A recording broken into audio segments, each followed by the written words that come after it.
সনদের আইনি ভিত্তি এবং জুলাই সনদের আলোকে জাতীয় নির্বাচন।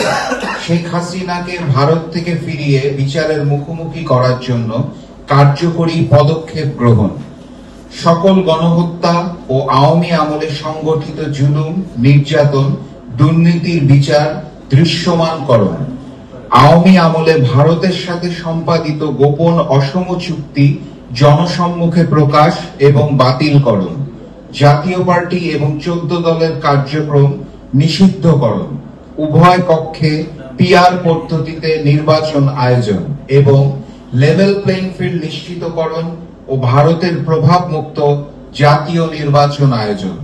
এই 7 দাবি নিয়ে জাগপা 18 সেপ্টেম্বর রাজধানী ঢাকায় বিক্ষোভ মিছিল, 19 সেপ্টেম্বর 7টি বিভাগীয় শহরে গণসংযোগ ও লিফলেট বিতরণ এবং 26 সেপ্টেম্বর 20টি সাংগঠনিক জেলায় বিক্ষোভ মিছিল সম্পন্ন করেছে।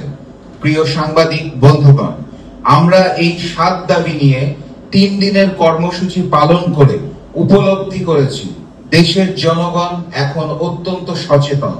তারা আমাদের অধিকাংশ দাবির প্রতি পূর্ণ সমর্থন জানিয়েছেন।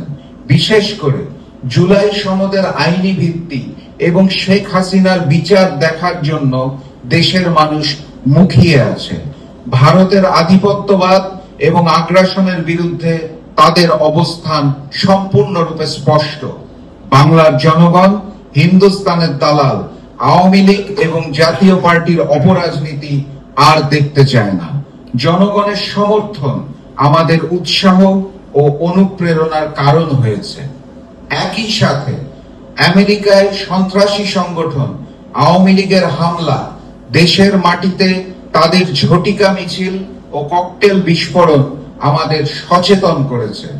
আমাদের দেশের পার্বত্য অঞ্চলে ধর্ষণ বিরোধী আন্দোলনের নামে অস্থিরতা সৃষ্টি করার হিন্দুস্তানি আওয়ামী ষড়যন্ত্র আমাদের মনোবলকে আরো দৃঢ় করেছে।